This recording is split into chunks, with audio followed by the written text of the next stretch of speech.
నమస్తే. ఈరోజు మన స్టూడియోలో ప్రముఖ ఆధ్యాత్మికవేత్త, ఆస్ట్రాలజర్ బ్రహ్మశ్రీ సుభాష్ శర్మ గారు మనతో ఉన్నారు. గురువుగారితో మాట్లాడదాం. గురుగారు నమస్కారం. శ్రీమాత్రేనమండి. గురుగారు, మార్చి నెల 2025 ధనుసు రాశి వారి పరిస్థితి ఎలా ఉంది? గ్రహస్థితి ఎలా ఉంది? ఎలాంటి రెమెడీస్ చేసుకుంటే బాగుంటుందంటారు? తప్పకుండా తెలియజేస్తాను. ముందుగా ప్రేక్షకులందరికీ శ్రీమాత్రే నమః, శ్రీ గురుభ్యో నమః. ధనుస్సు రాశి వారికి కేంద్రంలో గురువు అంటే 6వ స్థానంలో గురు సంచారం, 3వ స్థానంలో శని సంచారం చేస్తున్నాడు. శని ప్రభావం బాగా ఉన్నప్పటికీ ఆర్థికపరమైనటువంటి ఇబ్బందులు ఎదుర్కొంటారు. మానసిక ప్రశాంతత ఉండదు. అందులోనూ వీళ్ళకు అంటే దేనైనా సాధించేటటువంటి విషయంలో ధనుసు రాశి వారు ముందుంటారు. అలాగే ముక్కుసూటిగా మాట్లాడేటటువంటి విషయంలో కూడా ధనుసు రాశి వారు ముందుంటారు.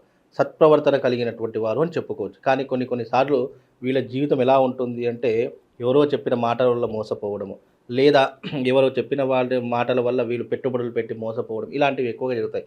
ఆర్థికపరమైనటువంటి లావాదేవీల విషయంలో కాస్త వీళ్ళు నష్టపోయేటటువంటి అవకాశం మన వాళ్ళే అన్ని హెల్ప్ చేస్తూ ఉంటారు. అది అలాగే ఉంటుంది. ఎవరైనా సరే జాతకం బాగాలేనప్పుడు అందరూ మన వాళ్ళలాగే కనిపిస్తారు.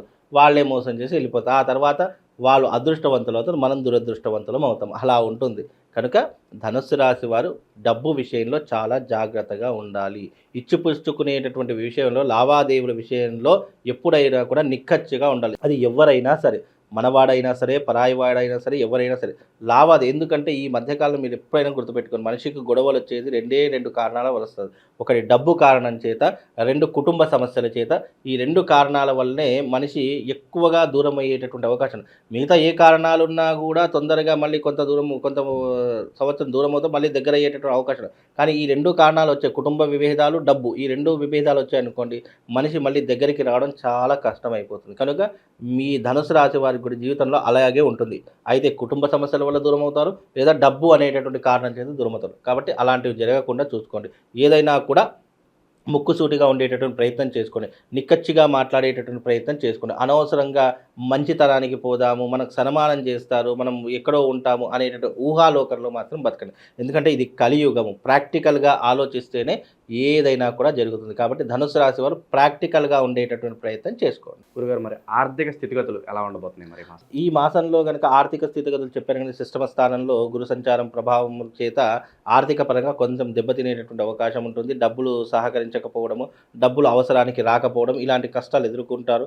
లేదా అప్పులు చేసుకునేటటువంటి పరిస్థితులు ఏర్పడతాయి. అలాంటి అప్పులు చేసుకున్న తర్వాత అవి తీరకుండా దానివల్ల నానా రకాలైనటువంటి కష్టాలు అనుభవించేటటువంటి యోగములు కనిపిస్తాయి. కనుక అలాంటి విషయాలు కాస్త దూరంగా ఉండేటటువంటి ప్రయత్నం చేసుకోవాలి.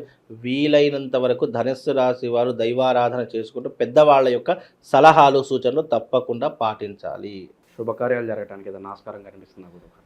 ధనుస్సు రాశి వారు పెద్దగా శుభకార్యాలు చేసేటటువంటి అవకాశం అయితే కనిపించడం లేదు. ఆఫ్టర్ ఉగాది తర్వాత కొంతవరకు మెరుగైనటువంటి ఫలితాలు ఏర్పడతాయి. ఈ మార్చి నెలలో మాత్రం కొన్ని రకాలైనటువంటి ఇబ్బందులు ఎదుర్కోవాల్సిన పరిస్థితులు ఏర్పడతాయి. ఇప్పుడు ఎదుర్కొన్నటువంటి ఇబ్బందులు వాళ్ళకు ఒక గుణపాఠాన్ని నేర్పిస్తాయి. జీవితంలో ఒక మనిషి మారడానికి ఎవరో చెప్తే మారడం కాదు, తనంతట తాను ఎప్పుడైతే మార్పు చెందుతాడో అప్పుడు ఆ మనిషి ఉన్నతమైనటువంటి శిఖరాలను అధిరోహిస్తాడు. ఎందుకు అంటే, ఎప్పుడైతే ఒక మనిషి తనంతట తాను మార్పు చెందడం మొదలు పెడతాడో ప్రపంచంలో ఎవరు ఎన్ని చెప్పినా కూడా మళ్ళీ ఆ చెడు అనేటటువంటి జోలికి వెళ్ళడు. కాబట్టి ఎప్పుడైనా మనిషి మారాలనుకున్న, ఇప్పుడు తాగుబోతులు ఉంటారు, అది తాగడం మంచిది కాదు నాయన, తాగరంటే ఆడు ఇంకా ఎక్కువ తాగడం చూపిస్తాడు. అదే తనంతట తాను మారి, అబ్బా ఈ తాగడం వల్ల నా జీవితాన్ని కోల్పోతున్నాను ఎప్పుడైతే రియలైజ్ అవుతాడో అప్పుడు ఆ మనిషి ఎన్ని రకాలైనటువంటి విమర్శలు వచ్చినా, ఎన్ని రకాలుగా ప్రలోభ పెట్టినా కూడా ఆ మనిషి జోలికి వెళ్ళడు. కాబట్టి మనిషి తనంతట తానే మారాలి తప్ప ఎవరో చెప్తే మారేటటువంటి అవకాశాలు కనిపి. ధనుస్సు రాశి వారు కూడా అలాగే ఉంటారు. కనుక తనంతట తానే మార్పు వచ్చి జీవితంలో వృద్ధిలోకి రావాలే తప్ప ఇతరులు చెప్తే వినేటటువంటి పరిస్థితులు ఈ యొక్క ధనుస్సు రాశి వారికి ఉండవండి. విద్యార్థులు, నిరుద్యోగులు, వ్యాపారస్తులు వీళ్ళ పరిస్థితి ఎలా ఉండబోతుంది గురుగారు? ఉద్యోగస్తులకు ఉద్యోగ అవకాశాలు లభించేటటువంటి అవకాశం మాత్రం కనిపిస్తుంది. అందులోనూ ఈ యొక్క మాసంలో తప్పకుండా మంచి కొంతవరకు సత్ఫలితాలు, అంటే విద్యలో కానివ్వండి, లేదు అని అంటే కనుక ఉద్యోగంలో కానివ్వండి, కొంతవరకు మెరుగైనటువంటి ఫలితాలు ఉన్నాయని చెప్పవచ్చు. ఉద్యోగం లేనటువంటి వాళ్ళకు ఉద్యోగ అవకాశాలు వస్తాయి. ప్రమోషన్స్ కోసం ఎదురు చూస్తున్నటువంటి వాళ్ళు ఒక శుభవార్తనైతే వినేటటువంటి అవకాశాలు ఈ మాసంలో వాళ్ళకి కనిపిస్తున్నాయండి. ఇక బిజినెస్ పరంగా ఏ రంగాల్లో పెట్టుబడులు పెడితే బాగుంటుంది అంటారు గురుగారు ధనుసు రాశి వారు? బిజినెస్ పరంగా చూసుకుంటే గనక ధనుస్సు రాశి వారికి మంచి బిజినెస్ ఏదైనా ఉంది అని అనుకుంటే అది ముఖ్యంగా ఈ ట్రాన్స్పోర్ట్ బిజినెస్ కలిసి వచ్చే అవకాశం ఉంటుంది. రియల్ ఎస్టేట్ రంగం కలిసి వచ్చే అవకాశం ఉంటుంది, గోల్డ్ బిజినెస్ కలిసి వచ్చే అవకాశం ఉంటుంది. అలాగే వీళ్ళకు కిరాణా షాప్స్ కానీ, సూపర్ మార్కెట్స్ కానివ్వండి, ఇలాంటివి కానివ్వండి, లేదా ఫుడ్కు సంబంధించినటువంటి టిఫిన్ సెంటర్స్, హోటల్ బిజినెస్లు ఇవి కలిసి వచ్చేటటువంటి అవకాశం ధనుసు రాశి వారికి కనిపిస్తుంది. ఇక ఆరోగ్యపరంగా ఎలా ఉండబోతుంది గురుగారు ధనుసు రాశి వారికి? ధనుసు రాశి వారికి ఆరోగ్యపరంగా చూసుకుంటే కనుక మంచి మెరుగైనటువంటి ఫలితాలే ఉన్నాయి. పెద్ద ఇబ్బంది చెప్పుకోదగ్గటువంటి అంశాలు అయితే కనిపించడంలో 60 వయసు దాటినటువంటి వారికి మాత్రం ఆరోగ్య సమస్యలు మొదలయ్యేటటువంటి అవకాశం ఉంటుంది. 60 బిలోలో ఉన్నటువంటి వాళ్ళకి పెద్ద ఆరోగ్య సమస్యలు అయితే ఏమీ కనిపించడం లేదండి. ఇక వైవాహిక జీవితం గురించి ఏం చెప్తారు గురుగారు?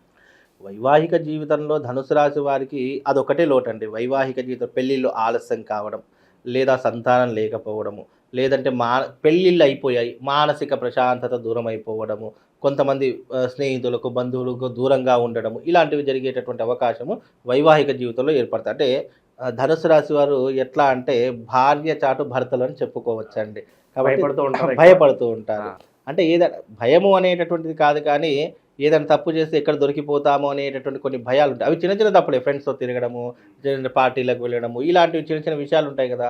అలాంటి విషయాల్లో కూడా భయపడేటటువంటి లక్షణాలు ధనుసు రాశి వారికి ఏర్పడతాయి. కనుక అలా కొన్ని అవి స్పాంటేనియస్గా తీసుకోవాలి, సరదాగా తీసుకోవాలి తప్ప దానికి పెద్ద ఆలోచించాల్సిన పని లేదు. అలాంటి విషయాలు కొంచెము అభిప్రాయ భేదాలు వచ్చే అవకాశాలు ఉంటాయి. అవి కొంచెం జాగ్రత్తగా చూసుకునే ప్రయత్నం చేసుకోండి. ఇండివిజువల్ గ్రోత్ రావడానికి ఎంతకాలం పట్టుద్ది అంటారు? లైక్ ఎప్పటి నుంచి అవకాశాల కోసం ఎదురు చూస్తూ ఉంటారు, అవునండి, వాళ్ళ తగిన గుర్తింపు రాదు, చాలా ఇబ్బంది పడుతూ ఉంటారు. అటువంటి వారికి ఇంకెంతకాలం పట్టొచ్చు? ముఖ్యంగా ధనుస్సు రాశి వారికి ఇండివిజువల్ గ్రోత్ రావడానికి, ఇండివిజువల్గా వాళ్ళ జీవితంలో వృద్ధిలోకి రావడానికి కొన్ని రకాలైనటువంటి పరిహారాలు చేసుకోవాలి తప్పకుండా. ఎందుకంటే ధనుస్సు రాశి వారికి అధిపతి గురువు అవుతాడు.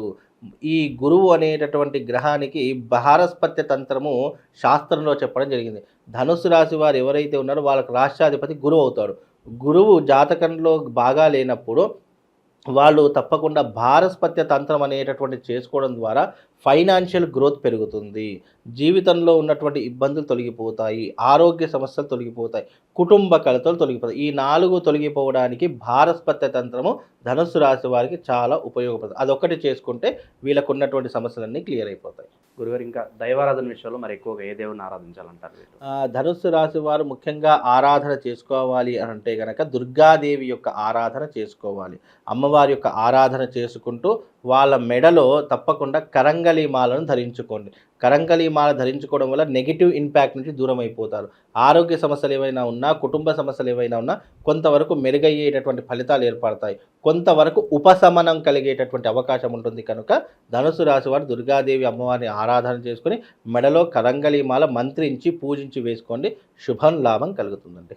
మామూలుగా ద్వాదశ రాశుల వారి యొక్క ఫలితాలు మెరుగ్గా ఉండాలి, ఏ రాశి వారైనా సరే వాళ్ళు జీవితంలో సుఖంగా సంతోషంగా ఉండాలి అనుకుంటే అందరికీ యూనివర్సల్ ఒకటి చెప్తాను. అంటే ఆ యూనివర్సల్ యొక్క ప్రభావం ఎలా ఉంటుంది పరిహారం అంటే ఎవరైనా చేసుకోవచ్చు. జాతకం దారిద్ర్యంగా ఉన్నా, నీచంగా ఉన్నా, మీ జాతకంలో ఏదైనా ఇబ్బందులు ఉన్న ఆర్థిక పరంగా కానీ, లేదు కోర్టు సమస్యల వల్ల కానివ్వండి, లేదు వైవాహిక జీవితంలో కానివ్వండి, లేదా మీకు శత్రువుల బెడద విపరీతంగా పెరిగిపోతుంది అని అనుకున్నటువంటి వాళ్ళకి యూనివర్సల్గా ఒక పరిహారం చెప్తాను. అదేంటంటే శివశక్తి స్ఫటికలింగాన్ని పూజించడం. చాలామంది అడుగుతున్నారు, గురుగారు శివశక్తి స్ఫటికలింగం మాకు ఎక్కడ దొరకట్లేదండి, మాకు అది ఎన్నిసార్లు ప్రయత్నం చేసినా ఎవరు కూడా లేదంటున్నారు అని చెప్పి చాలామంది అంటున్నారు. అయితే శివశక్తి స్ఫటికలింగం అనేటటువంటి మీకు చూపిస్తాను. అది తప్పకుండా మీ ఇంట్లో పెట్టుకొని ప్రతిరోజు బ్రహ్మ ముహూర్తంలో లేచి దానికి పూజ చేసుకునే ప్రయత్నం. పూజ అంటే ఏం లేదండి, చెంబుడి నీళ్లు తీసుకోండి, దాంట్లో ఆ నీటిలో ఒక రావి ఆకు, అలాగే ఒక మారేడు పత్రి, అలాగే ఒక తులసి దళం, మన ఈ యొక్క వేపాకు, ఈ 3 కూడా వేసుకునే ప్రయత్నం చేయండి. వేపాకు, మారేడు పత్రి, రావి ఆకు, ఈ 3 వేసుకొని ఆ నీటితో శివుడికి అభిషేకం చెయ్యండి. తద్వారా మీ జీవితంలో ఉన్నటువంటి ద్వాదశ రాశుల యొక్క సకల కష్టాలన్నీ కూడా దూరం అయిపోతాయి. అది ఎలా ఉంటుంది అనేటటువంటి చాలామందికి తెలియదు. ఇది శివశక్తి స్ఫటికలింగము. పైన శ్రీచక్ర ఆకారంతో ఉన్నటువంటి ఈ శివలింగము ప్రత్యేకంగా తయారు చేయించడం జరుగుతుంది. కనుక మీకు ఎవరికైనా జాతకంలో ఇబ్బందులున్నా, గ్రహస్థితి బాగా లేకపోయినా, గురువుగారు మా జీవితంలో చాలా ఇబ్బందులు ఉన్నాయి, ఆర్థిక పరంగా ఇబ్బందులు పడుతున్నాము అని అనుకున్న ప్రతి ఒక్కరు కూడా ఈ శివలింగాన్ని పూజించరు. కేవలం ద్వాదశ రాశుల వారే కాదు, ఎవరైనా సరే ఈ శివశక్తి లింగాన్ని కనుక పూజిస్తే మీ జీవితంలో ఉన్నటువంటి అరిష్టాలు దూరం అవుతాయి, మీ ఇంట్లో ఉన్నటువంటి నెగిటివ్ ఎనర్జీ దూరం అయిపోతుంది. కనుక ఈ శివశక్తి లింగాన్ని పూజించండి, మీ జన్మ ధన్యమవుతుంది. శ్రీమాత్రే నమః శ్రీ గురుభ్యో నమః.